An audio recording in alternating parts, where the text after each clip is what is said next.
दर्जी ने कहा कि इस नगर के व्यापारी ने एक बार अपने मित्रों को भोज दिया और उनके लिए भांति भांति के व्यंजन बनवाए। मुझे भी बुलाया गया। मैं जब वहां पहुंचा तो देखा कि बहुत से निमंत्रित लोग मौजूद हैं, किंतु मकान मालिक नहीं है। थोड़ी देर में हम लोगों ने देखा कि मकान मालिक एक लंगड़े किंतु अति सुंदर व्यक्ति को लेकर यहाँ आया और अतिथियों के बीच बैठ गया। लंगड़ा आदमी वहां बैठने वाला ही था कि उसकी दृष्टि वहां पर उपस्थित एक नाई पर पड़ी। वह बैठने के बजाय सभा से बाहर जाने लगा। आतिथ्यकर्ता व्यापारी ने आश्चर्य से पूछा कि मित्र, तुम जा क्यों रहे हो? अभी भोजन आने वाला है, तुम भोजन के बिना कैसे चले जाओगे? किंतु उस लंगड़े ने, जो परीक्षी जान पड़ता था, कहा, श्रीमान, मुझे आपके घर पर ठहर कर मरने की इच्छा नहीं है। मैं इस मनहूस नाई का मुंह नहीं देखना चाहता जिसे आपने अपनी दावत में बुलाया है। मुझे जाने ही दीजिए। दर्जी ने कहा कि उस लंगड़े की यह बात सुनकर हम सबको और भी आश्चर्य हुआ। हमारी समझ में नहीं आ रहा था कि उस नाई से उस लंगड़े को इतनी नाराजगी किस कारण हो सकती है।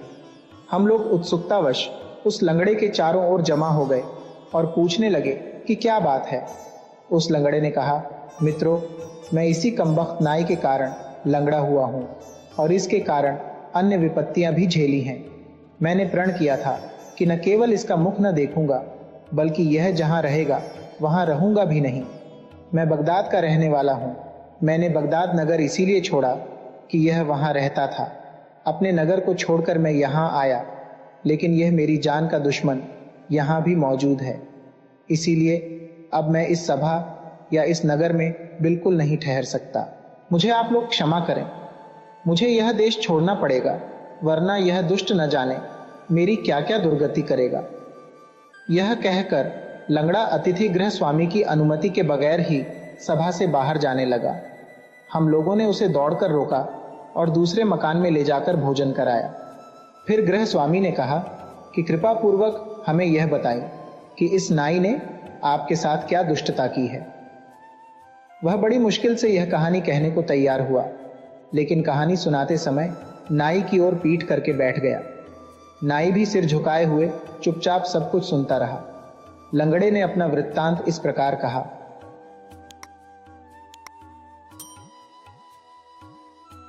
मेरा पिता बगदाद के सम्मानित व्यक्तियों में से था और हम लोग आनंद पूर्वक वहां रह रहे थे। मैं अपने पिता का अकेला बेटा था। जिस समय मेरे पिता की मृत्यु हुई, उस समय तक मैं न केवल विद्याध्ययन पूरा कर चुका था, बल्कि व्यापार के कार्य में भी प्रवीण हो गया था। मेरे पिता ने अपने जीवन काल ही में अपनी संपत्ति मेरे नाम कर दी थी। मैं धन के व्यय में होशियारी से काम लेता था। नगर निवासी मुझे बहुत चाहते थे। यद्यपि मेरी यौवन की अवस्था थी, तथापि मैं स्त्रियों के व्यवहार और उनकी प्रीति से अनभिज्ञ था। मुझे स्त्रियों से मिलने में लज्जा भी लगती थी। एक दिन मैं कहीं जा रहा था कि सामने से कई स्त्रियां आती दिखाई दी। मैं उनसे बचकर एक छोटी गली में घुस गया और एक मकान के सामने पड़े तख्त पर बैठ गया कि जब स्त्रियां निकल जाईं तो मैं अपनी राह पकड़ूं। मेरी आंखों के आगे एक खिड़की थी और उसमें से बहुत से फूल दिखाई दे रहे थे। वह खिड़की पहले थोड़ी ही खुली थी, अचानक वह पूरी खुल गई और उसमें से एक षोडशी दिखाई दी। मैं उसका सौंदर्य देखकर ठगा सा रह गया। वह मेरी ओर देखकर मुस्कुराई और कुछ देर पौधों में पानी देने के बाद खिड़की बंद करके चली गई। कहाँ तो मैं स्त्रियों से भागता था और कहाँ उस सुंदरी के चले जाने से इतना दुखी हुआ कि अचेत हो गया। जब होश आया तो देखा कि नगर का बड़ा काजी बड़े समारोह के साथ उस मकान में प्रविष्ट हुआ। मैंने समझ लिया कि वह सुंदरी इसी की पुत्री है। मैं अपने घर वापस आ गया, किंतु उस रमणी का ध्यान मुझे बिल्कुल नहीं भूलता था। 2-4 दिन में विरह व्याधि से मैं ऐसा पीड़ित हुआ कि बिस्तर से लग गया। मेरे मित्रों और संबंधियों को मेरी दशा से बड़ी चिंता हुई और सब आकर मेरा हाल पूछने लगे। मैंने लज्जावश उन्हें कुछ न बताया। इस पर वे हकीम को ले आए, किंतु उस हकीम तथा अन्य हकीमों की दवाओं से मुझे कोई लाभ न हुआ। मेरी दशा क्षय के रोगी की भांति निरंतर बिगड़ती गई। एक दिन एक बुढ़िया मुझे देखने को आई। यह वृद्धा मेरे कुछ संबंधियों की परिचिता थी। उसने बड़े ध्यानपूर्वक मेरा सिर से पांव तक निरीक्षण किया, किंतु किसी रोग के लक्षण मुझ में नहीं पाए। वह कुछ सोचती रही, फिर उसने अन्य लोगों को वहां से हटा दिया और कहा कि मैं एकांत में इसको देखकर बताऊंगी कि क्या रोग है। जब सब लोग चले गए तो बुढ़िया ने धीमे स्वर में मुझसे कहा, देखो, तुम्हारे रोग को मैं भली भांति पहचान गई हूं। तुम्हें किसी प्रकार का कोई शारीरिक रोग नहीं है। तुम किसी सुंदरी पर मोहित हो और लज्जावश किसी से अपना भेद नहीं कहते। इसी से तुम्हारी ऐसी दशा हुई है। अगर तुम मुझसे सारी बात साफ साफ बताओ और अपनी प्रेयसी का पता ठिकाना बताओ तो मैं तुम्हारी सहायता करूं। मैं केवल एक ठंडी सांस भरकर रह गया, क्योंकि संकोच ने मेरी जबान बंद कर रखी थी। लेकिन बुढ़िया मेरे पीछे पड़ गई कि ऐसी हालत में लज्जा ठीक नहीं है और अपने हित चिंतकों की सहायता लेनी ही चाहिए। बुढ़िया के इतना कहने सुनने से मेरी झिझक भी खुल गई और मैंने उससे अपने दिल का हाल कहकर कहा कि अगर तुम्हारी मध्यस्थता से मुझे एक बार वह देखने को भी मिल जाए और उसे मेरे प्रेम का हाल मालूम हो जाए तो मेरा जीवन सफल हो जाए। बुढ़िया बोली, बेटे, जिस रूपसी की बात तुम कर रहे हो वह शहर के बड़े काजी की पुत्री है। इसमें संदेह नहीं कि उस जैसी सुंदर और मनमोहिनी स्त्री सारे बगदाद में शायद ही कोई हो, किंतु वह लड़की और उसका पिता दोनों ही महागर्वीले और कटुभाषी है। बड़ा काजी अपनी पुत्रियों को घर के अंदर ही बंद रखता है। उसने उन्हें आज्ञा दी है कि अगर आवश्यकतावश बाहर भी निकलो तो किसी पुरुष की ओर न देखना।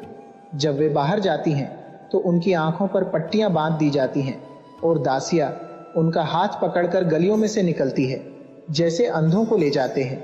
ऐसा अजीब हाल है उनके पिता का। अच्छा होता यदि तुम किसी और स्त्री के प्रति आकृष्ट हुए होते। मैं यह सुनकर चुप हो रहा। मेरी निराशा देखकर बुढ़िया ने कहा, यह जो मैंने तुमसे कहा है पूर्वाग्रह भी हो सकता है। संभव है सफलता की कोई राह निकल आए। सब कुछ भगवान की इच्छा पर निर्भर है।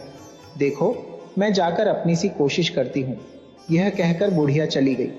2-4 दिन बाद वह फिर आई और मुझसे कहने लगी, बेटा, मैं पहले ही कहती थी कि वह स्त्री अत्यंत मानिनी और गर्वीली है।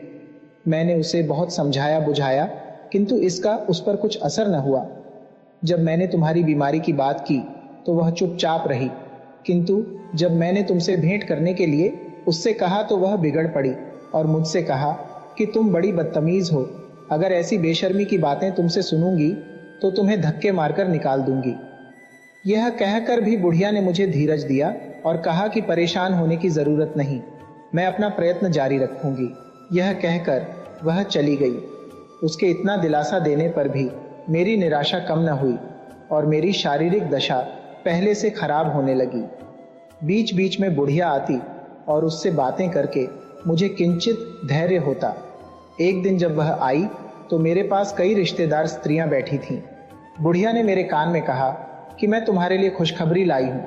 यह सुनकर मुझ में नई शक्ति का संचार हुआ और मैं वृद्धा को लेकर बगल वाले कमरे में चला गया ताकि उसका लाया हुआ समाचार सुनूं।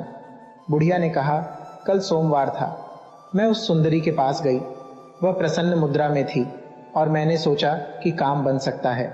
मैंने अपनी दशा बड़ी दुखपूर्ण बनाई और कुछ देर में आंसू बहाने लगी। उसने पूछा कि अम्मा, क्या बात है, तुम रो क्यों रही हो? मैंने कहा, क्या कहूं, मैं उस आदमी की दशा सोचकर रो रही हूं। वह बेचारा अब तक रो रहा है और तुम्हारे प्रेम के कारण मृत्यु के समीप जा पहुंचा है और तुम इतनी कठोर हृदया हो कि उसकी जान लेने पर तुली हो। वह कहने लगी, तुम क्या बक रही हो? मैं उसे जानती भी नहीं तो उसकी जान क्यों लूंगी? तुम बेकार के आरोप मुझ पर न लगाया करो। मैंने कहा, सुंदरी, तुम शायद भूल गई हो कि मैंने तुम्हें पहले ही बताया था कि यह वही आदमी है जो तुम्हारे सामने वाले मकान के चबूतरे पर बैठा था। तुमने खिड़की खोली थी और वृक्षों पर पानी दिया था। वह उसी समय तुम पर मोहित हो गया और तब से तुम्हारे विछोह में रात दिन घुल रहा है। अब उसमें सांस के आने जाने के अलावा कुछ नहीं रहा। उस दिन मैंने उसकी बात की थी तो तुम बुरी तरह बिगड़ गई थी। यह बात जब उसे मालूम हुई तो उसकी दशा और बिगड़ने लगी। अब अगर तुम्हारी कुछ कृपा हो तो शायद वह बच जाए, वरना तो उसे गया ही समझो। यह कहने के बाद मैंने अपने स्वर और आंखों में और दुख भरकर ठंडी सांसें लेना और आंसू बहाना आरंभ किया। फिर उस मनमोहिनी ने कहा, अम्मा, तुम ठीक कहती हो कि मेरे प्रेम ने उसकी यह दशा कर दी है। फिर कुछ देर बाद वह बोली कि अगर मुझे देखने और मुझसे बात करने भर से उसकी दशा सुधर जाए तो कोई हर्ज नहीं। मैंने ठंडी सांस भरकर कहा, तुम्हारी इतनी ही कृपा बहुत होगी। उसने कहा कि तुम उससे कहो कि अगर वह मुझे देखना और मुझसे बात करना चाहता है तो मैं इसके लिए तैयार हूँ, किंतु इतने से अधिक कोई आशा मुझसे न रखे। और आगे की बात तभी हो सकती है जब मेरे पिता की रजामंदी से उसके साथ मेरा विवाह हो जाए। मैंने उसे अनेक आशीर्वाद दिए और कहा कि मैं अब यह प्राणदायक समाचार जाकर उसे सुनाती हूँ। उस सुंदरी ने कहा, मेरे पिताजी शुक्रवार को जुमे की नमाज जामा मस्जिद में जाकर पढ़ते हैं। उस समय वह आदमी यहाँ अकेला आए तो मैं उसे अंदर बुला लूंगी और पिता के आने के एक घड़ी पहले उसे विदा कर दूंगी। उस समय वह जी भरकर मुझे देख सकता है और मुझसे बातें कर सकता है। जब बुढ़िया ने यह सब बातें मुझसे कहीं तो मैं खुशी से पागल हो गया। मुझ में जैसे नई जीवनी शक्ति आ गई। मैंने उस बुढ़िया को बार बार धन्यवाद दिया और 1000 अशर्फिया उसे इनाम में दे डाली। अगले शुक्रवार मैं जल्दी उठ गया। मैंने सोचा मैं हजामत बनवाकर अच्छे कपड़े पहनकर और इत्र लगाकर बड़े काजी के महल में जाऊं और अपनी प्रेयसी से भेंट करूं। अतएव मैंने एक सेवक को आज्ञा दी कि किसी अच्छे नाई को बुला लाए जिससे मैं हजामत बनवाऊं। वह इसी दुष्ट नाई को ले आया जो इस समय मेरे पीछे बैठा है। इसने आते ही मुझे देखकर कहा, आप अभी हाल ही में बहुत बीमार जान पड़ते हैं। मैंने कहा कि हाँ, मैंने बहुत दिनों तक बीमारी से बड़ा कष्ट उठाया है और अभी हाल ही में अच्छा हुआ हूँ। उसने कहा, भगवान आपको दीर्घायु करें और सदा निरोग रखें। मैंने कहा, सब उसकी इच्छा पर निर्भर है, वह जैसे चाहे वैसे रखें। इसके बाद ये बोला कि मुझे क्या आज्ञा है, मैं आपकी हजामत बनाऊं या फंस खोलूं। मुझे गुस्सा आ गया और मैंने कहा, तुम्हारा दिमाग खराब हो गया है क्या? अभी मैं कह चुका हूं कि मैं लंबी बीमारी से उठा हूं। फस्त खुलवाकर और खून निकलवाकर क्या मुझे जान देनी है? तुम जल्दी से मेरी हजामत बनाओ और अपनी राह पकड़ो। मुझे दोपहर को एक जरूरी काम से जाना है। यह नाई इस पर भी काफी देर तक बकवास करता रहा। न तो इसने अपनी औजारों की पेटी खोली, न कोई उस तरह निकालकर तेज किया। हाँ, कुछ देर बाद उसने अपनी पेटी से एक यंत्र सा निकाला और आंगन में जाकर उसे सूर्य की ओर लगा दिया। फिर उंगलियों पर गिनकर कहने लगा कि आपको प्रसन्न होना चाहिए, आज बृहस्पति और मंगल का बड़ा अच्छा योग है और हजामत के लिए इससे अच्छा कोई अन्य योग नहीं हो सकता। किंतु इसके अतिरिक्त एक दुर्भाग्य का योग भी है। ग्रहों की गति से मालूम हो रहा है कि आप पर बड़ा कष्ट पड़ेगा आज, किंतु आपके प्राणों को कोई खतरा नहीं है। हाँ, कष्ट ऐसा होगा कि आप उसे जीवन भर न भूल सकेंगे। आप कृपा कर मुझे साथ रखें तो शायद मुसीबत पड़ने पर मैं आपके काम आऊं। यह कहकर लंगड़े आदमी ने कहा कि दोस्तों, आप लोग खुद ही सोचें कि मेरी क्या दशा होगी। एक ओर मेरी जीवनदायिनी प्रेयसी ने मुझे अकेले ऐसी जगह बुलाया जहां चिड़िया भी उड़कर न जा सके। दूसरी ओर यह दुष्ट बेकार की बकबक में समय नष्ट कर रहा है। मुझे क्रोध तो बहुत आया, किंतु मैंने उस पर काबू पाकर कहा कि देखो, मैंने तुम्हें यहाँ सलाह लेने और मुहूर्त देखने को नहीं बुलाया, हजामत बनवाने को बुलाया है। तुम्हें हजामत बनानी है तो बनाओ, वरना चले जाओ, मैं दूसरा नाई बुला लूंगा। इसने दांत निपोड़ते हुए कहा, आप इतना क्रुद्ध क्यों हो रहे हैं? मेरे जैसा गुणी नाई आपको सारे संसार में नहीं मिलेगा। मैं अनेक विद्याओं में पारंगत हूँ, जिनमें से कुछ का उल्लेख कर रहा हूँ। मैं हकीमी जानता हूँ, ज्योतिष, व्याकरण, काव्य शास्त्र, वेदांत, न्याय व्यवस्था आदि सब जानता हूँ। मैं गणित भी जानता हूँ और खगोल शास्त्र भी, और सारे बादशाहों के इतिहासों से भी परिचित हूँ। मेरे स्वर्गवासी पिता ने, जिनकी याद से मेरा दिल अब भी भर जाता है, सारी विद्याएं मुझे सिखाई थीं, जिससे मैं आप सज्जनों की सेवा भी करूं और सुरक्षा भी। उसकी यह बकवास सुनकर मुझे क्रोध की बजाय हंसी आ गई। मैंने कहा, तुम कब तक बकबक किए जाओगे और किस समय मेरी हजामत बनाओगे? इसने कहा, यह भी अच्छी रही, और लोग तो कहते हैं कि मैं बहुत कम बोलता हूं और आप कहते हैं कि मैं बकबक करता हूं। अब सुनिए, मेरे 6 भाई हैं। बड़े का नाम है बकबक, दूसरे का बकबारा, तीसरे का बूबक, चौथे का अलकूज, पांचवें का अलनस्चर और छठे का शाहकुबक। इसमें संदेह नहीं कि यह सब बड़े बकवासी हैं। मैं इन सब से छोटा हूं और बहुत कम बोलता हूं। दर्जी ने कहा कि लंगड़े व्यक्ति ने यह कहकर कहा कि मित्रों, अब आप ही लोग न्याय करें कि इतना बकबक करने पर भी यह अपने को अल्पभाषी कहता है। अब मैंने दूसरे सेवक से जो घर की व्यवस्था देखता था, कहा कि इस नाई को 3 अशर्फियाँ देकर विदा कर दो, मैं आज हजामत नहीं बनवाऊंगा। इस नाई ने कहा, मालिक, यह आप क्या कह रहे हैं? मैं कोई अपने आप तो आ नहीं गया, आपने बुलाया है तो आया हूं। मैं तो अब आपकी हजामत बनाए बगैर जाऊंगा नहीं। आप मेरे गुणों को नहीं जानते, इसीलिए मेरी कद्र नहीं करते। मेरा दुर्भाग्य है। आपके पिता मेरी कद्र जानते थे। वे जब मुझे बुलाते तो इतना स्नेह करते जैसे गोद में बिठा लेंगे। अपने साथ ही मुझे भोजन कराते थे और मेरी जानकारी और बुद्धिमत्ता की बातें सुनकर बड़े प्रसन्न होते थे। एक दिन उन्होंने मेरे काम से खुश होकर मुझे 100 अशर्फी और एक भारी जोड़े का इनाम दिया। यानी एक बार ही फस्त खोजने में मेरे पास इतना धन आ गया जो मेरे सारे जीवन के लिए काफ़ी है। मुझे उनकी कृपा बहुत याद आती है। ये कहकर भी यह नाई चुप नहीं हुआ और दूसरी कहानी शुरू कर दी। मैं बड़ा दुखी हो गया कि यह तो किसी प्रकार पीछा छोड़ता ही नहीं। मैंने सोचा कि डांट फटकार का तो इस पर कुछ असर होता ही नहीं, इसे मीठी बातों से बहलाना चाहिए।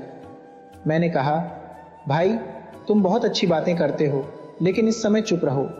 जल्दी से मेरी हजामत बना दो, क्योंकि मुझे एक जगह जाना है। यह हंसकर बोला, निस्संदेह आपको कोई बड़ा ज़रूरी काम होगा जिसके कारण आप इतनी जल्दी कर रहे हैं। आप यह काम मुझे ज़रूर बताइए, बल्कि मुझे अपने साथ ले चलें, ताकि मैं हर मौके पर आपकी सहायता कर सकूं। मैं तो यह कहूँगा कि हर महत्वपूर्ण काम आप मेरी सलाह से ही करें, जैसा कि आपके पिता और पितामह किया करते थे। आप मुझे अपना नौकर बल्कि गुलाम समझिए। आप बेझिझक मुझसे अपने मन की बात कहिए। मैंने चीख कर कहा, तू बकबक करके मेरा मगज चाटे जा रहा है, भाग यहाँ से। यह कहकर मैं उठ खड़ा हुआ और जमीन पर पांव पटकने लगा। इस बेशर्म नाई ने फिर भी अपनी हरकतें नहीं छोड़ी।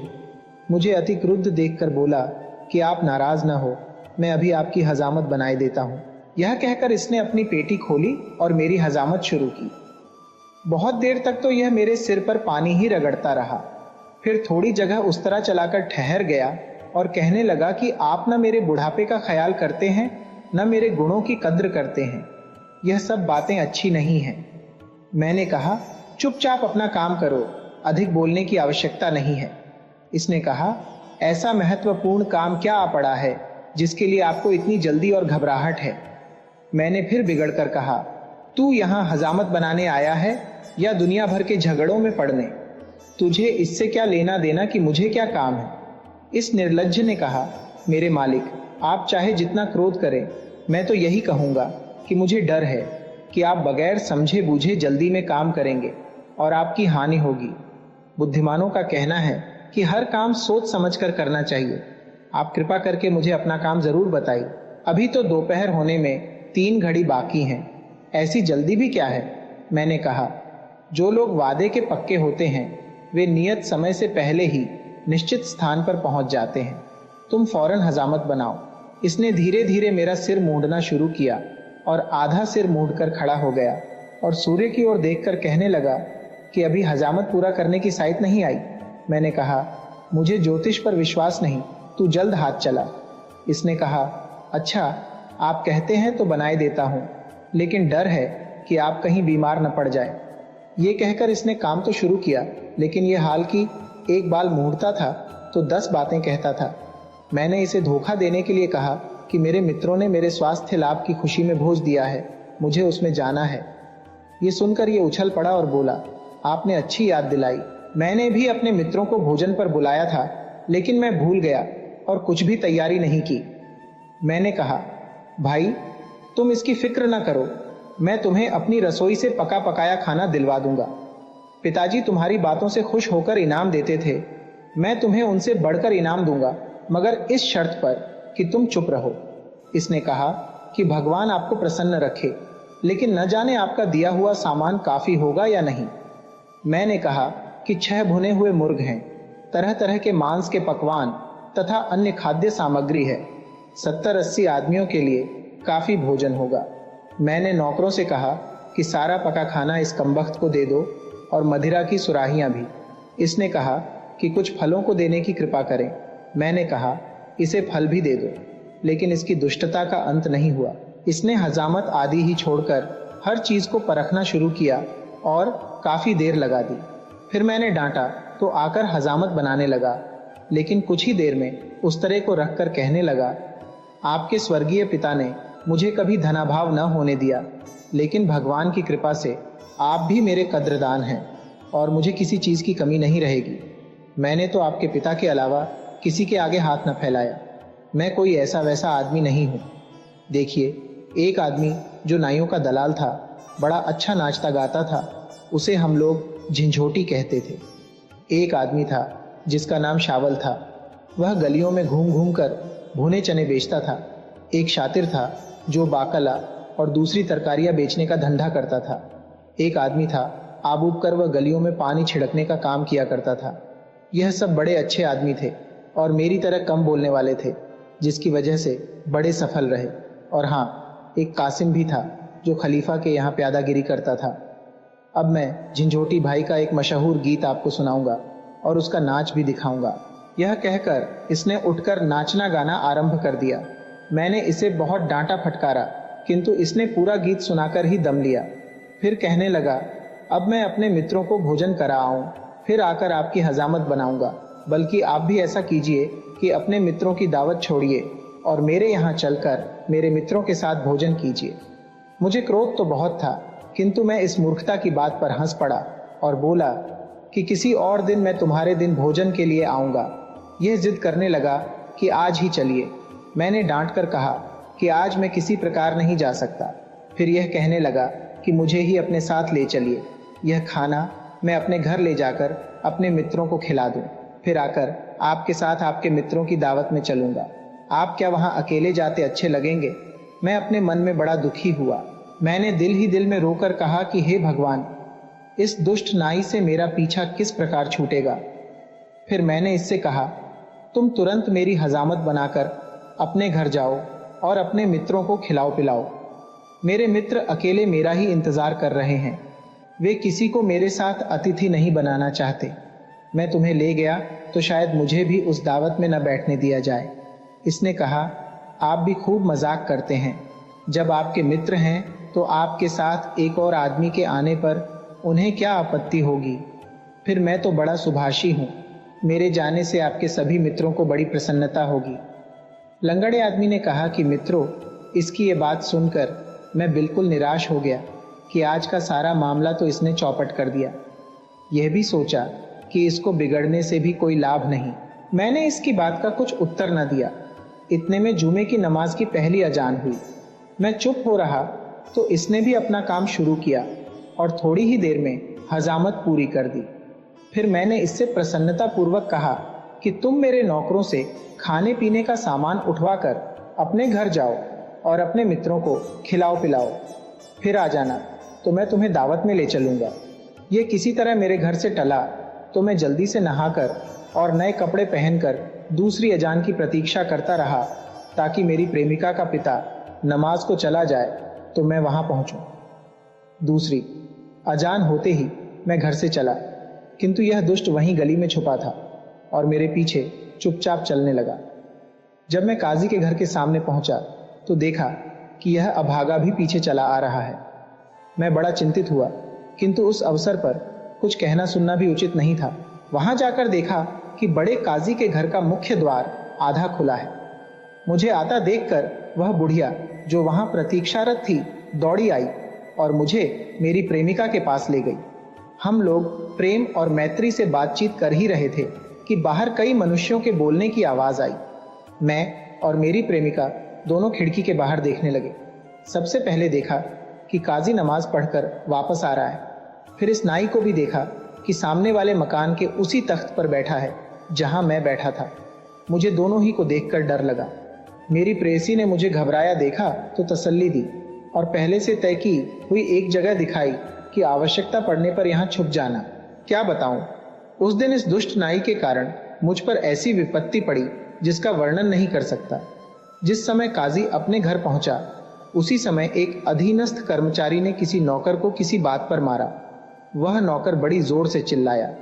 उसकी चीख पुकार सुनकर तख्त पर बैठा हुआ यह कमबख्त समझा कि मुझ पर मार पड़ रही है और यह अपने कपड़े फाड़कर और सिर में धूल डालकर चीख पुकार करने लगा और आसपास के लोगों को बुलाने लगा। उन्होंने आकर पूछा कि क्या बात है, तो इसने रोते हुए सिर्फ इतना कहा कि इस मकान के लोग मेरे स्वामी को मार रहे हैं। इसके बाद यह दौड़ा हुआ मेरे घर पहुंचा और मेरे सगे संबंधियों और नौकरों चाकरों से भी यही कहा। वे बेचारे भी यह सुनकर दौड़ आए। काजी के मकान के सामने भीड़ लग गई और लोग चीखने चिल्लाने और दरवाज़ा भड़भड़ाने लगे। काजी ने अपने एक सेवक से कहा कि बाहर जाकर देख कि यह लोग क्या चाहते हैं। सेवक ने बाहर आकर देखा और घबराकर अंदर जाकर कहा कि हजारों लोग जमा हैं और क्रोध में दरवाज़ा तोड़े दे रहे हैं। काजी खुद बाहर आया और लोगों से पूछने लगा कि क्यों शोर कर रहे हो। दरवाजे पर जमा भीड़ ने काजी की प्रतिष्ठा का भी कुछ लिहाज न किया और कहा, पापी, कुकर्मी, तूने एक बेकसूर प्रतिष्ठित व्यक्ति को क्यों घर में बंद करके मारा। वह हैरान होकर बोला, न कोई बाहरी आदमी मेरे घर में है, न मैंने किसी को मारा, पीटा है। अब यह मूर्ख नाई आगे बढ़ा और काजी को भद्दी भद्दी गालियां देकर बोला, तेरी बेटी मेरे स्वामी पर जान देती है। उसने उसे दोपहर में मिलने के लिए बुलाया। तूने उसे अंदर पाकर बहुत मारा है। अब तू अपना भला चाहे तो तुरंत उसे छोड़ दे। काजी ने अपने गुस्से को पीकर कहा, यहाँ कोई तुम्हारा स्वामी नहीं है, तुम लोग चाहो तो अंदर जाकर देख लो। यह सुनकर यह नाई और मेरे रिश्तेदार अंदर घुस गए और एक एक कमरे में जाकर देखने लगे। मैं अपनी बदनामी और काजी के क्रोध के भय से वहां रखे एक खाली संदूक में घुस गया और मेरी प्रेमिका ने उसे बंद करके कुंडी लगा दी। यह नाई ढूंढता हुआ आया और संदूक की कुंडी खोलकर ढक्कन जरा सा उठाकर देख लिया कि मैं उसमें हूं। फिर इसने संदूक अपने सर पर रख लिया और बाहर भागा। काजी के नौकर चाकर इतने घबराए हुए थे कि किसी ने रोक टोक नहीं की। जब यह संदूक लेकर भाग रहा था तो रास्ते में ढक्कन खुल गया और मैं संदूक से बाहर जा गिरा। मैं मुंह छुपाकर अपने मकान की ओर भागने लगा। यह नाई और बहुत से लोग मेरे पीछे दौड़े आए थे। इसी परेशानी में एक नाले को छलांगते समय मेरा पैर फिसला और मैं उसमें इतनी बुरी तरह गिरा कि मेरा पांव टूट गया। किंतु उस समय मुझे पांव की चिंता न थी। मैं गिरता पड़ता भागने लगा। जब भीड़ मेरे पास पहुंचती तो मैं जेब से मुट्ठी भर सिक्के उसकी ओर फेंकता। वह लोग सिक्के उठाते, तब तक मैं और आगे भागता। काफी दूर निकल जाने पर भीड़ ने मेरा पीछा छोड़ दिया, किंतु यह दुष्ट नाई बराबर बकवास करता हुआ मेरे पीछे लगा रहा। यह बराबर चिल्लाकर कह रहा था, देखिए, मैंने आपका कितना उपकार किया है और आपके लिए कितना कष्ट झेला है और किस भांति आपको काजी के हाथ से बचाया है। मैंने पहले ही कहा था कि अगर मुझे साथ न ले चलेंगे तो बड़ी मुसीबत में फंसेंगे। ये जो कुछ हुआ आपकी बुद्धि की कमी के कारण हुआ और आप फिर बड़ी भूल कर रहे हैं कि मुझसे भाग रहे हैं। आप मुझसे भागेंगे तो फिर मुसीबत में पड़ेंगे। ये पापी इसी प्रकार बकवास करता हुआ आ रहा था। सारे सुनने वाले समझ गए कि मैं किस काम के लिए गया था और सभी मुझे देखकर हंसने लगे थे। सभी लोग मेरी खिल्ली उड़ा रहे थे। मेरा जी करने लगा कि इसी जगह इसे पकड़कर इसका गला दबाऊं, लेकिन यह सोचकर रह गया कि ऐसा करने में मेरी ही और फजीहत होगी। लोग बराबर मेरा मजाक उड़ा रहे थे और यह बराबर बकता हुआ मेरे पीछे लगा था। मैं लाचार होकर एक बड़े घर में घुस गया। उसका स्वामी मेरा परिचित था। उसके पास जाकर मैंने कहा, मित्रवर, मुझे इस राक्षस नाई से बचाओ, वरना आज यह मेरी जान ही ले लेगा। मित्र इस अचानक आई मुसीबत से परेशान तो हुआ, लेकिन उसने दरवाजे पर आकर इस नाई को डांट फटकार कर और धक्के दिलवाकर भगा दिया। फिर उसने पूछा कि आखिर बात क्या है। मैं घबराहट, थकन और पांव की तकलीफ से अधिक बात करने के योग्य नहीं था। मैंने उससे कहा कि मुझे तनिक सावधान हो लेने दो, फिर मैं तुम्हें सारी बातें बताऊंगा। कुछ देर बाद मैंने उसे सारा किस्सा, विशेषतः उस दिन की सारी घटनाएं ब्यौरेवार बताईं। वह हंसने लगा और बोला, अब तो वह दुष्ट भाग गया है, अब तुम प्रसन्नता पूर्वक अपने घर जाओ। मैंने उससे कहा, भाई, मुझ पर कृपा करो और अपने घर से न भगाओ। अगर मैं अपने घर गया तो यह जानलेवा नाई फिर वहां पहुंच जाएगा और मुझे इतना दुख देगा कि मेरी जान ही जाती रहेगी। इसके अतिरिक्त यह बात भी है कि इस अभागे के कारण सारे शहर में मेरी ऐसी बदनामी हो गई है कि मैं यहाँ किसी को मुंह दिखाने के योग्य नहीं रहा हूँ। मित्र मेरी बात सुनकर चुप हो रहा। मैं कुछ दिनों तक उसके घर में रहा और वहां छुपे छुपे अपने गुमाश्तों को बुलाकर अपनी संपत्ति का प्रबंध कर दिया। जब पांव का घाव ठीक हो गया तो लंगड़ाता हुआ, क्योंकि हड्डी टूटने के कारण मैं सारी उम्र के लिए लंगड़ा तो हो ही गया था, बगदाद को छोड़कर इस नगर में आ बसा। मुझे आशा थी कि यहाँ इस नाई से छुटकारा मिलेगा, किंतु मेरे दुर्भाग्य से यह यहाँ भी मौजूद है। मित्रों, आप लोग स्वयं विचार कर देखें कि इस कमबख्त ने मुझ पर क्या क्या मुसीबत नहीं डाली। उस चंद्रमुखी से जो मुझसे विवाह करने को राजी थी, मैं हमेशा के लिए बिछुड़ गया। अपने नगर में किसी को मुंह न दिखा सकने के कारण वहां से भागने को विवश हुआ और जीवन भर के लिए लंगड़ा हो गया, वह अलग। यह कहने के बाद वह लंगड़ा सभा से चला गया। सभी लोग उसकी दुर्भाग्यपूर्ण कथा सुनकर बड़े प्रभावित हुए। सबने उस नाई से पूछा कि इसने जो बातें कही, क्या वे बातें सच हैं? अगर उसका वृत्तांत सच है तो निस्संदेह तू महामूर्ख और खतरनाक आदमी है और तुझे इसकी अच्छी तरह सजा मिलनी चाहिए। नाई बोला, जो कुछ उस आदमी ने कहा वह बिल्कुल सच है, लेकिन आप ही बताइए कि मेरा क्या कसूर है। मैं तो उसकी चीख पुकार सुनकर उसकी सहायता के लिए गया था। वह तो लंगड़ा ही हुआ है, मैं न होता तो उसकी जान भी जा सकती थी। वह मुझे उल्टे दोष देता है। मैं तो 7 भाइयों में सबसे कम बोलने वाला हूँ। कहो तो अपनी और अपने भाइयों की कहानी कहूँ। यह कहकर उसने बगैर उनकी अनुमति की प्रतीक्षा किए अपनी कहानी शुरू कर दी। खलीफा हारून रशीद के काल में बगदाद के आसपास 10 कुख्यात डाकू थे जो राहगीरों को लूटते और मार डालते थे। खलीफा ने प्रजा के कष्ट का विचार करके कोतवाल से कहा कि उन डाकुओं को पकड़ कर लाओ, वरना मैं तुम्हें प्राणदंड दूंगा। कोतवाल ने बड़ी दौड़ धूप की और निश्चित अवधि में उन्हें पकड़ लिया। वे नदी पार पकड़े गए थे, इसलिए उन्हें नाव पर बिठाकर लाया गया। मैंने, जो बाद में नाव पर चढ़ा था, समझा कि यह लोग मामूली आदमी हैं। दूसरे किनारे पर अन्य सिपाहियों ने उनके साथ मुझे भी बांध लिया। मैंने यह भी न कहा कि मैं डाकू नहीं हूं, क्योंकि आप जानते हैं कि मैं अल्पभाषी हूं। खलीफा के सामने हमें पहुंचाया गया तो उसने जल्लाद को आज्ञा दी कि 10 डाकुओं का सिर काट लो। भाग्यवश मुझे सबके अंत में बिठाया गया। जल्लाद ने 10 के सिर काट दिए तो मेरे पास आकर रुक गया। खलीफा ने ध्यान से मुझे देखा और कहा, मूर्ख बूढ़े, तू तो डाकू नहीं है, तू किस तरह इनके साथ आ मिला? मैंने कहा, मालिक, मैं तो इन्हें भला आदमी समझकर इनके साथ नाव पर बैठ गया था। खलीफा को यह सुनकर हंसी आई और वह कहने लगा, तू अजीब आदमी है, पहले क्यों नहीं बोला कि तू डाकुओं में नहीं है? मैंने कहा, सरकार, मैं 7 भाइयों में सबसे छोटा हूँ। मेरे 6 भाई बकवासी हैं, मैं कम बोलता हूँ। मेरा एक भाई कुबड़ा है, दूसरा पोपला, तीसरा काना, चौथा अंधा, 5वां बूछा यानी कनकटा और छठा खरगोश की तरह होंठकटा है। कहें तो मैं उनका वृत्तांत कहूं, किंतु शायद वह सुनना न चाहता था, इसलिए उसके बोलने के पहले ही मैंने अपने भाइयों की कथा आरंभ कर दी। सरकार, मेरा सबसे बड़ा भाई, जिसका नाम बकबक था, कुबड़ा था। उसने दर्जीगिरी सीखी और जब यह काम सीख लिया तो उसने अपना कारोबार चलाने के लिए एक दुकान किराए पर ली। उसकी दुकान के सामने ही एक आटा चक्की वाले की दुकान थी। चक्की वाले का काम अच्छा चलता था और वह बहुत धनवान था, किंतु मेरे भाई का काम नया था और वह बेचारा रोज कमाता और रोज खाता था।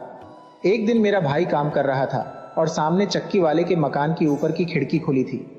कुछ देर में चक्की वाले की अति सुंदर पत्नी वहां आ खड़ी हुई। मेरा भाई उसके रूप पर मर मिटा और उसे टकटकी लगाए देखता रहा।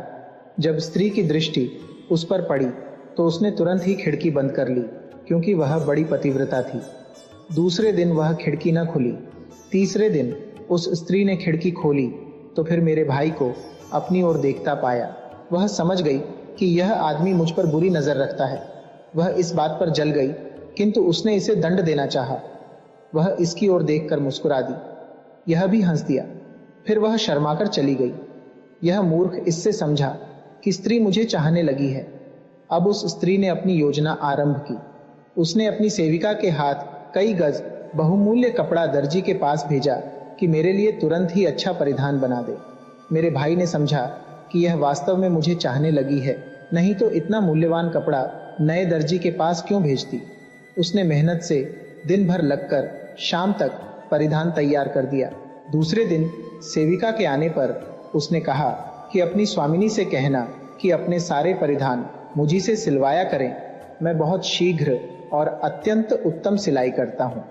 सेविका थोड़ी दूर जाकर लौट आई और कहने लगी, मैं तुम्हें अपनी मालकिन का एक संदेश देना तो भूल ही गई। उसने पूछवाया है कि उसकी रात तो तुम्हारे ध्यान में जागते ही कटी, तुम्हारी रात कैसी बीती। मेरा भाई ये सुनकर अत्यंत प्रसन्न हुआ और बोला कि उनसे कह देना कि मेरी तो 4 रातें उनकी याद में जागते बीती हैं। थोड़ी देर में सेविका फिर आई और कहने लगी कि मेरी मालकिन ने यह रेशमी कपड़ा दिया है कि उसके लिए परिधान बनाया जाए। मेरा मूर्ख भाई मनोयोग से उसे सीने लगा।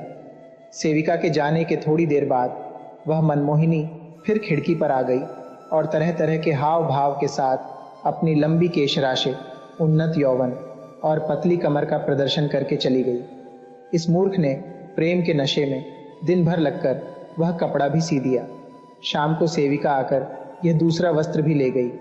सिलाई उसने न पहले कपड़े की दी न दूसरे कपड़े की। अतएव मेरे भाई को दूसरे दिन भी भूखा ही सोना पड़ा। भूख से व्याकुल होकर उसने शाम को अपने मित्रों से कुछ पैसा उधार लिया और किसी तरह पेट भरा। दूसरे दिन सवेरे सेविका ने आकर उससे कहा कि मेरे मालिक ने तुम्हें बुलाया है। पहले तो मेरा भाई घबराया, किंतु फिर सेविका के इस कथन से आश्वस्त हो गया कि मालकिन ने मालिक को तुम्हारे सिए हुए वस्त्र दिखाए कि तुमने कितनी होशियारी से उसकी ठीक नाप के कपड़े बनाए हैं। इससे मालिक भी बहुत खुश हुए और चाहते हैं कि अपने वस्त्र भी तुमसे सिलवाएं। दरअसल मेरी मालकिन चाहती हैं कि इसी बहाने तुम्हारा उनके घर आना हो जाए, जिससे बाद में मिलन की कोई तरकीब निकल सके। मेरा भाई यह सुनकर फूला न समाया। वह सेविका के साथ चला गया। चक्की वाले ने उसकी बड़ी प्रशंसा की और खूब स्वागत सत्कार किया। उसने उसे एक थान दिया कि इसमें से मेरे लिए कई वस्त्र बना दो और जो कपड़ा बचे मुझे वापस कर दो। मेरे भाई ने लगकर 5-7 दिन में वे वस्त्र तैयार कर दिए। चक्की वाला इन्हें देखकर बड़ा खुश हुआ। उसने एक कीमती थान और दिया कि वैसे ही उत्तम वस्त्र सिए जाए। मेरे भाई ने फिर कर्ज लेकर अपने खाने पीने का काम चलाया और दूसरे थान के कपड़े भी सी दिए। कपड़े लेकर वह चक्की वाले के पास गया तो चक्की वाला और प्रसन्न हुआ। उसने कहा कि तुम्हें सिलाई तो अभी मैंने दी नहीं। मेरा भाई चुप रहा तो चक्की वाले ने खुद हिसाब लगाकर सारे कपड़ों की उचित सिलाई के पैसे दिए। मेरा भाई उन्हें लेने वाला ही था कि वही कमबख्त दासी चक्की वाले के पीछे खड़ी होकर इशारा करने लगी कि खबरदार, कुछ न लेना वरना काम बिगड़ जाएगा। मेरा भाई ऐसा मूर्ख निकला कि उसने सिलाई तो क्या, उस डोरे का दाम भी नहीं लिया जो उसने सीने में लगाया था। कहने लगा कि सिलाई देने की क्या जरूरत है, फिर देखा जाएगा। चक्की वाले से विदा होकर वह अपने मित्रों के पास फिर कर्ज लेने पहुंचा, किंतु उसे निराश होना पड़ा। मित्रों ने कहा कि तुम उधार लेकर कभी वापस तो करते नहीं, तुम्हें 1 पैसा भी नहीं देंगे।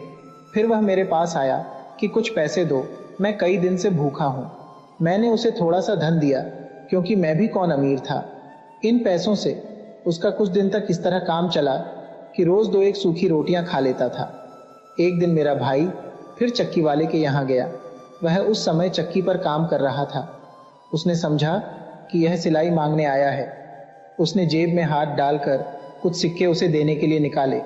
इसी समय सेविका ने पीछे से इशारा किया कि अगर सिलाई ली तो हमेशा के लिए काम बिगड़ जाएगा।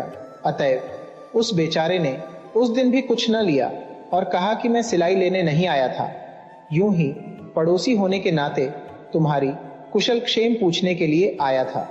चक्की वाला उसकी भद्रता से बड़ा प्रभावित हुआ और उसे एक और कपड़ा सीने को दिया। मेरे भाई ने उसे भी उसी दिन सी दिया और दूसरे दिन चक्की वाले के पास ले गया। चक्की वाले ने सारे पैसे देने चाहे, लेकिन सेविका ने फिर इशारा किया कि 1 पैसा भी लिया तो मालकिन कभी तुम्हारे सामने ना आएंगी। इसलिए उसने कहा, जल्दी क्या है साहब, पैसे भी ले लूंगा। मैं तो आपका हालचाल पूछने के लिए आता हूँ, पैसे के लिए नहीं आता। यह कहकर फिर वह बेचारा अपनी दुकान में आकर भूखा प्यासा काम करने लगा। लेकिन चक्की वाले की पत्नी को इतनी बात से संतोष न हुआ। पैसे तो उसे बाद में मिल जाने ही थे, वह उसे कठोर दंड दिलवाना चाहती थी। इसलिए एक दिन उसने अपने पति को पूरी बात बता दी कि वह मुझ पर बुरी नजर रखता है, इसीलिए उसने इतने ढेर सारे कपड़े सी कर भी सिलाई नहीं ली। चक्की वाला यह सुनकर बड़ा क्रुद्ध हुआ। उसने 2-4 दिन तक सोच विचार करके मेरे भाई को अच्छी तरह दंड देने की योजना बनाई। उसने एक दिन इसे शाम के खाने पर बुलाया। खाना खाने के बाद दोनों देर तक बातें करते रहे। फिर चक्की वाले ने कहा कि अब बहुत रात बीत गई है, कहाँ जाओगे इस समय। यह कहकर उसे एक जगह सुला दिया। आधी रात को उसने मेरे भाई को जगाया और कहा, भाई मेरी मदद करो, नहीं तो मेरी बड़ी हानि हो जाएगी। मेरा खच्चर जो चक्की चलाता था बीमार पड़ गया है और चक्की बंद पड़ी है। मेरे भाई ने कहा, चक्की चलवाने के लिए क्या कर सकता हूं? उसने कहा कि तुम खच्चर की जगह चक्की में बंध जाओ और उसे चारों ओर दौड़कर घुमाओ।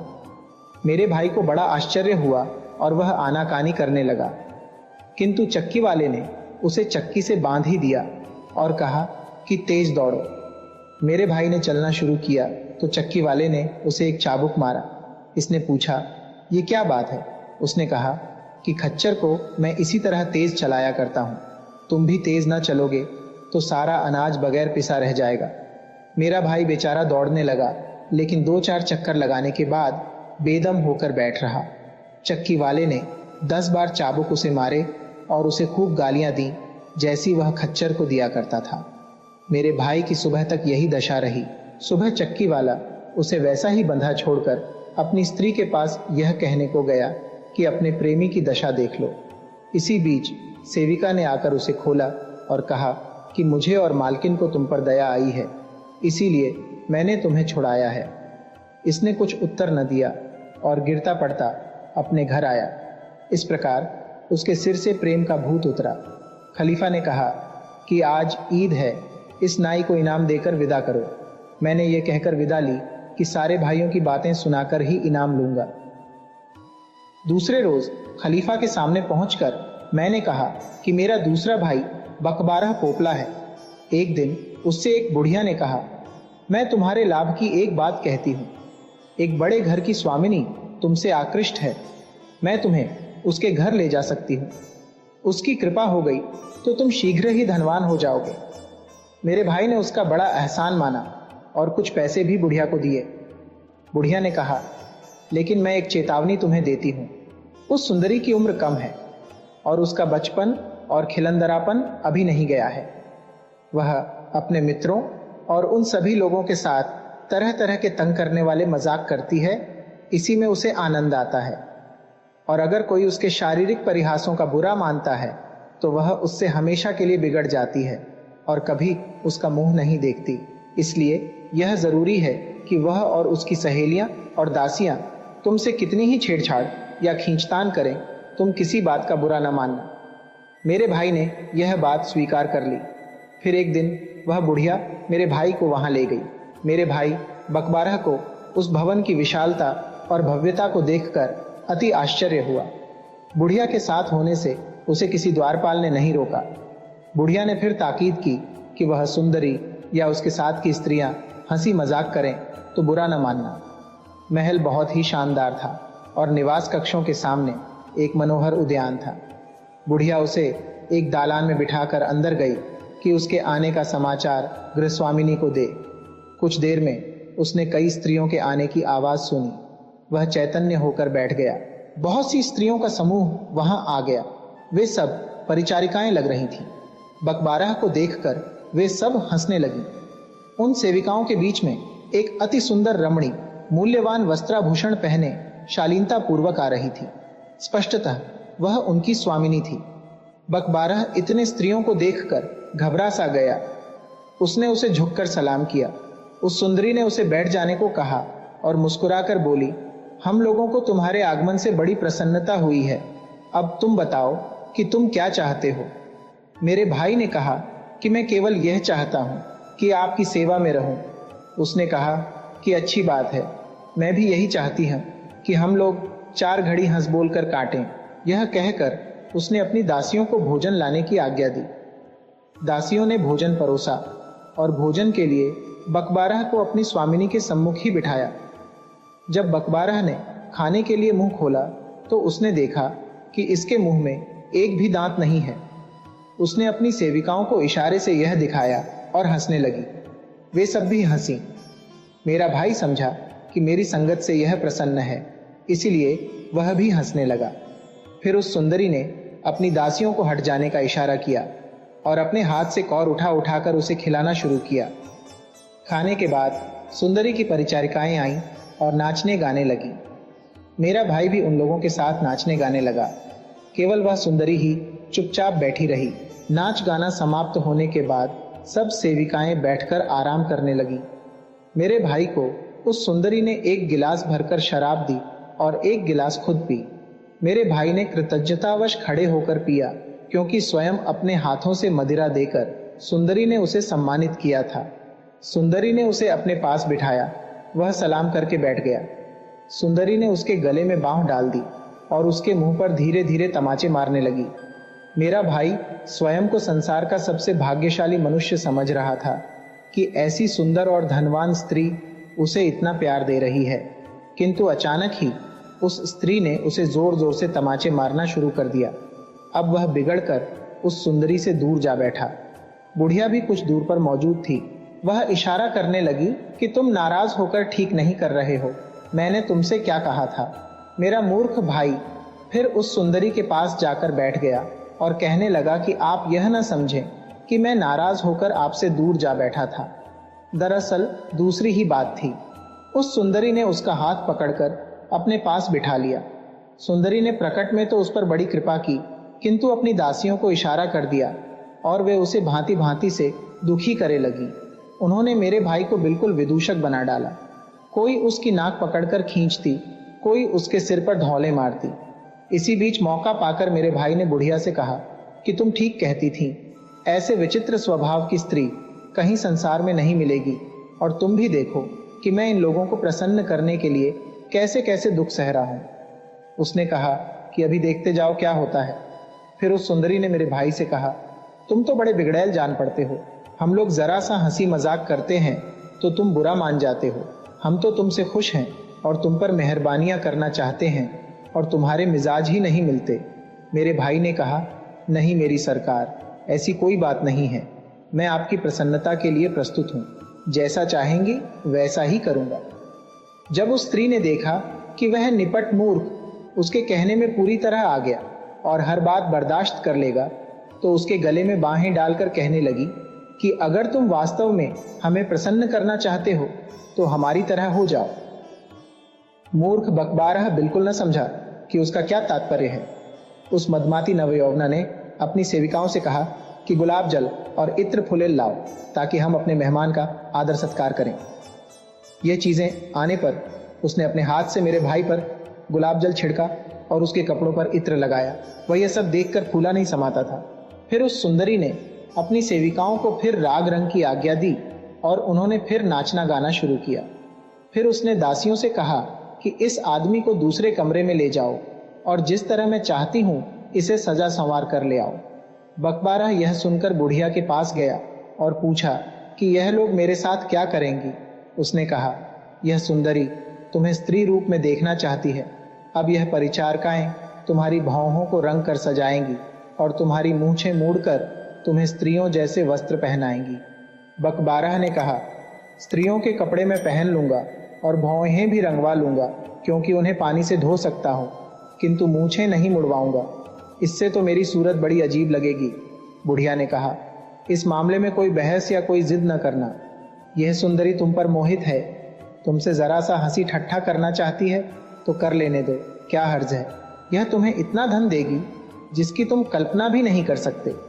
इस मामले में अगर तुमने हुज्जत की तो सारा मामला खराब हो जाएगा, तुम्हें कुछ नहीं मिलेगा। इस पर वह बेचारा राजी हो गया और दासियों से कहने लगा कि मेरे साथ जो चाहो वह करो। दासियां उसे दूसरे कमरे में ले गईं। उन्होंने तरह तरह से उसकी भौहों को रंगा और उसकी मूछें मूड़ दी। फिर उन्होंने उसकी दाढ़ी मूंढनी चाही तो उसने फिर प्रतिरोध किया। वे कहने लगीं कि यदि दाढ़ी बचानी थी तो मूछें क्यों मुड़वाएं, स्त्रियों के वस्त्रों के साथ दाढ़ी कैसे चलेगी। अब वह बेचारा दाढ़ी मुड़वाने को भी तैयार हो गया। दासियों ने उसकी दाढ़ी मूड़कर उसे स्त्रियों के कपड़े पहनाए। इसके बाद वे उसे सुंदरी के पास ले आईं। वह इसका यह रूप देखकर हंसते हंसते लोटपोट हो गई। उसने कहा, तुमने यहां तक मेरी बात मानी है तो एक बात और मान लो। तुम सर पर हाथ रखकर और नाक पर उंगली रखकर स्त्रियों की भांति नाच कर दिखाओ। वह उसी प्रकार नाचने लगा। सारी सेविकाएं, यहाँ तक कि गृहस्वामिनी भी उसके साथ नाचने लगी। वे सब इस तमाशे पर हंसते हंसते पागल सी होती जा रही थीं। उन स्त्रियों ने उसे केवल नचाया ही नहीं और भी दुर्गति की। उन्होंने उसके हाथ पांव बांध दिए, उसे खूब थप्पड़ और लातें मारी और उसे उठा उठाकर एक दूसरे पर फेंकने लगी। यह देखकर बुढ़िया ने पूर्व योजनानुसार उन सबको डांटा कि यह बेहूदगी बंद करो। अभिप्राय यह था कि वह बुढ़िया को हितचिंतक समझे और उसके कहने से और तमाशे करे। अब बुढ़िया ने उसे एक ओर ले जाकर कहा, तुम्हें दुखी तो बहुत किया गया, किंतु अब केवल एक बात ही रह गई है। उसमें सफल हो गए तो पौ 12 समझो। यह सुंदरी जब किसी पर प्रसन्न होती है तो उसके साथ एक खेल जरूर करती है। शराब पीने के बाद यह उस व्यक्ति को उसके सारे कपड़े उतरवाकर और कमर पर एक छोटा कपड़ा भर बंधवाकर अपने सामने बुलाती है और उसके आगे दौड़ती हुई उससे कहती है कि मुझे पकड़ो, और कमरे कमरे और दालान दालान में दौड़ती फिरती है।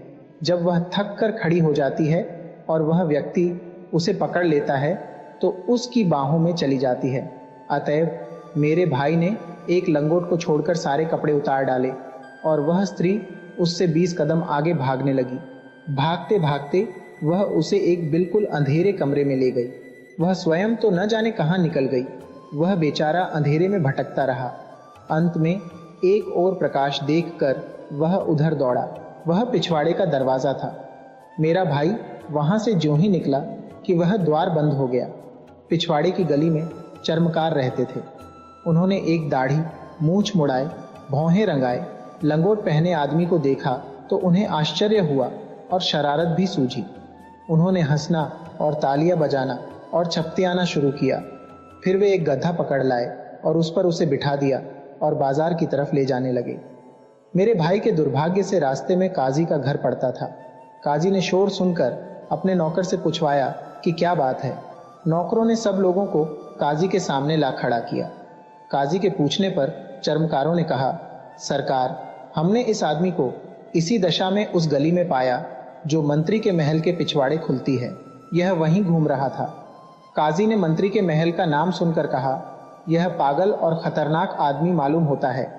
इसे लिटाकर इसके पांव उठवाकर तलवों पर 100 डंडे मारे जाए और उसके बाद इसे शहर से निकाल दिया जाए। इसके बाद इसके नगर में प्रवेश पर हमेशा के लिए रोक लगा दी जाए। अतएव ऐसा ही किया गया। इसके बाद नाई ने कहा कि सरकार, यह मेरे दूसरे भाई बकबारा की कहानी है जो मैंने आपको सुनाई है।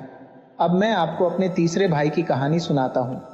यह कहकर बगैर खलीफा की अनुमति लिए वह कहानी सुनाने लगा।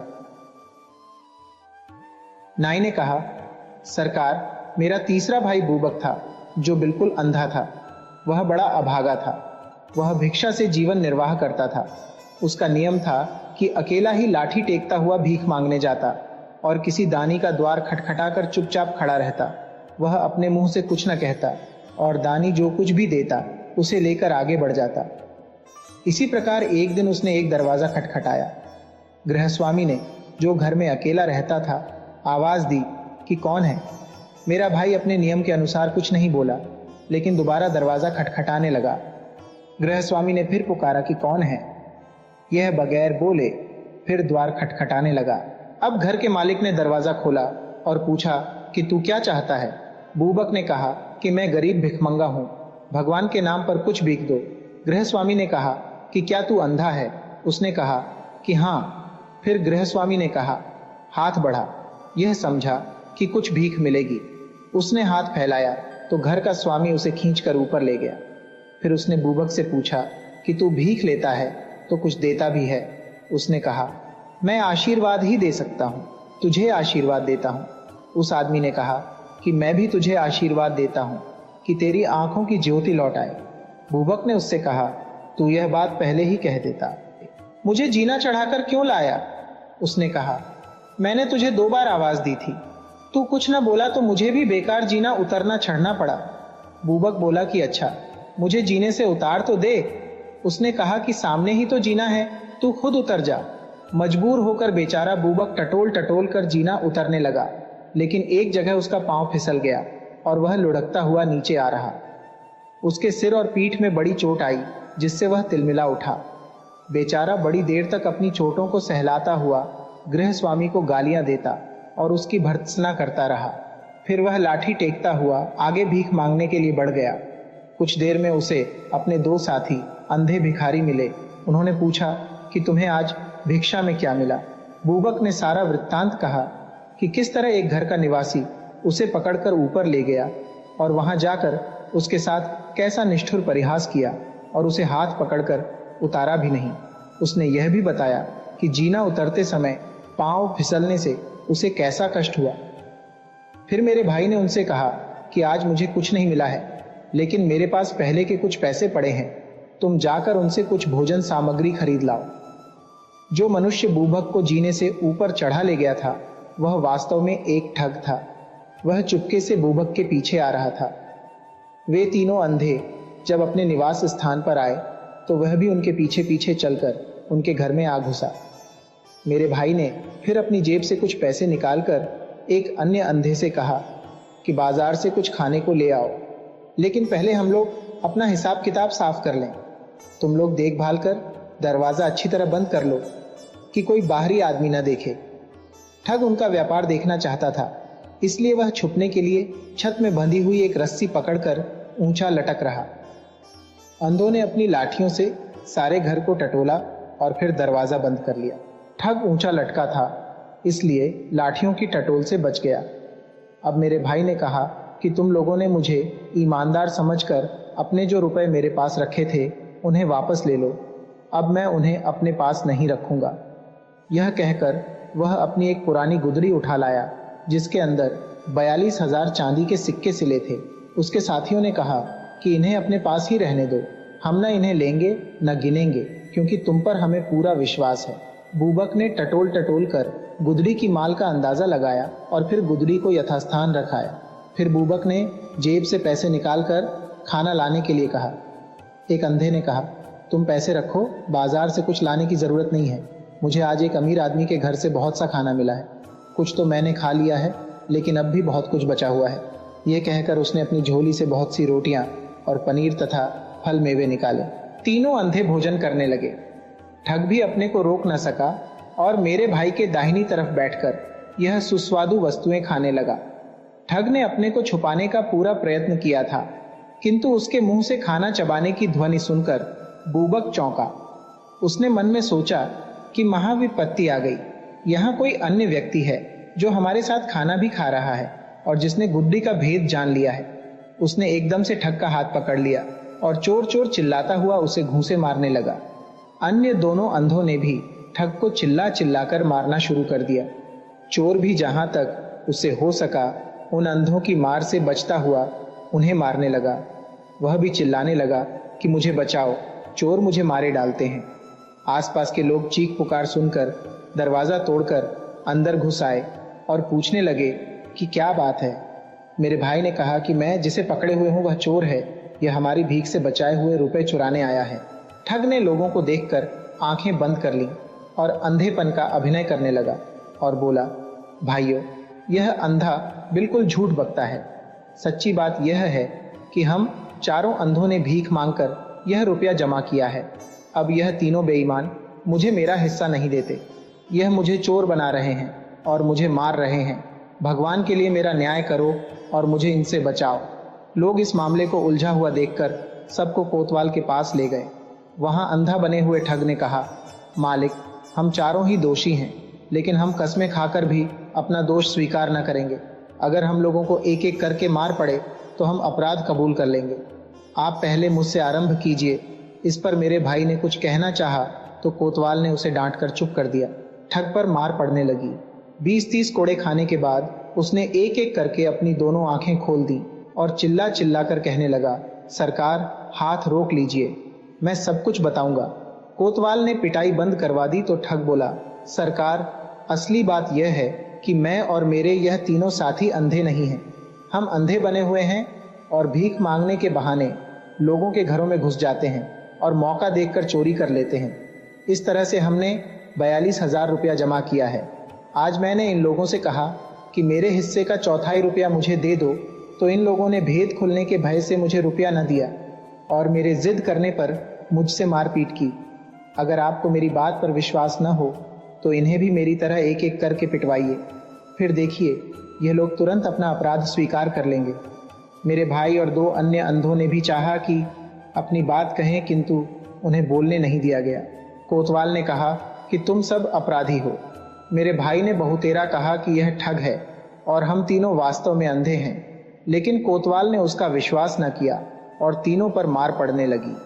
ठग ने इन चिल्लाते हुए लोगों से कहा, दोस्तों, क्यों अपनी जान दे रहे हो?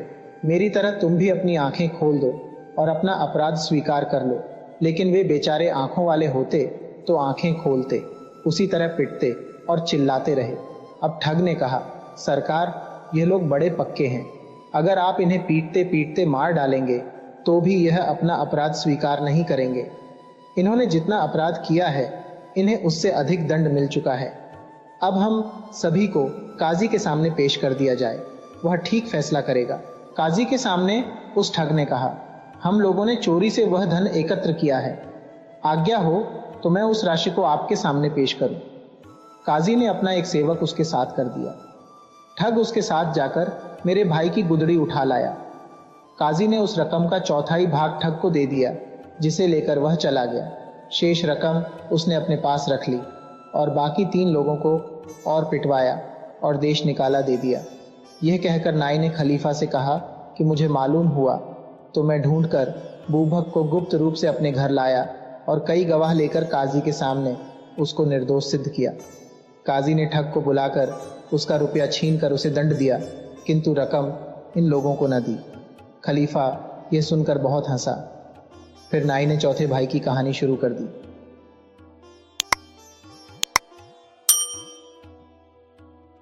वीडियो अच्छी लगी हो तो इसे लाइक करें और ऐसी ही मज़ेदार कहानियों के लिए चैनल को सब्सक्राइब करें और बेल आइकन दबाएं। ज़्यादा से ज़्यादा अपने दोस्तों को शेयर करें। धन्यवाद।